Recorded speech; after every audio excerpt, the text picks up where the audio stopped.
Histoire d'histoire. Les histoires des histoires sous les histoires pour analyser, comprendre et partager les histoires drôles. Bonjour et bienvenue à Histoire d'histoire. Aujourd'hui, intéressons-nous à un ressort classique de multiples histoires drôles, puisqu'il s'agit du quiproquo, aussi appelé malentendu, que nous allons ici analyser à travers une histoire très simple, très courte, mais qui pour autant révèle de multiples interprétations.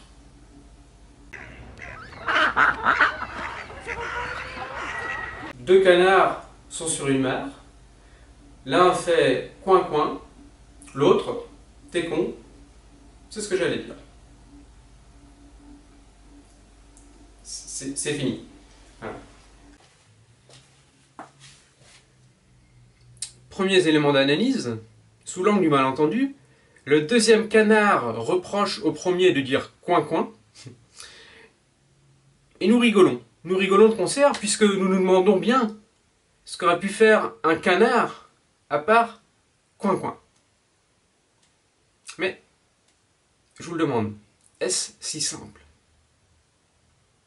Êtes-vous sûr de toujours vous poser les bonnes questions? Prenons le problème dans l'autre sens. Le premier canard parle canard et dit coin-coin.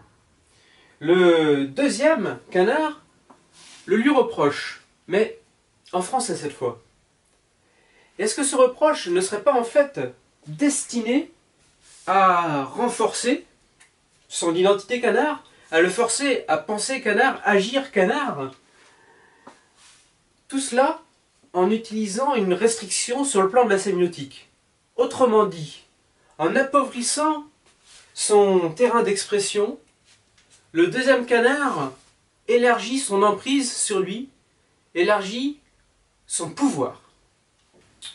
Romain Gary, en 1956, dans Les Racines du ciel, ne dit pas autre chose lorsqu'il analyse les conditions dans lesquelles Ouattari veut instaurer l'enseignement du français pour inféoder les différentes tribus d'ex-Afrique équatoriale française et donc faciliter l'instauration de sa dictature postcoloniale. Voilà, je rappelle donc l'histoire du jour. Deux canards sont sur une mare, l'un fait coin-coin, l'autre t'es con, c'est ce que j'allais dire. Et on peut affirmer sans ciller que des canards éduqués, polyglottes, ils parlent français, ont abusé de leur pouvoir pour généraliser l'emploi de la langue canard et ainsi asseoir leur domination, d'abord sur la société canard, mais sans doute bien au-delà.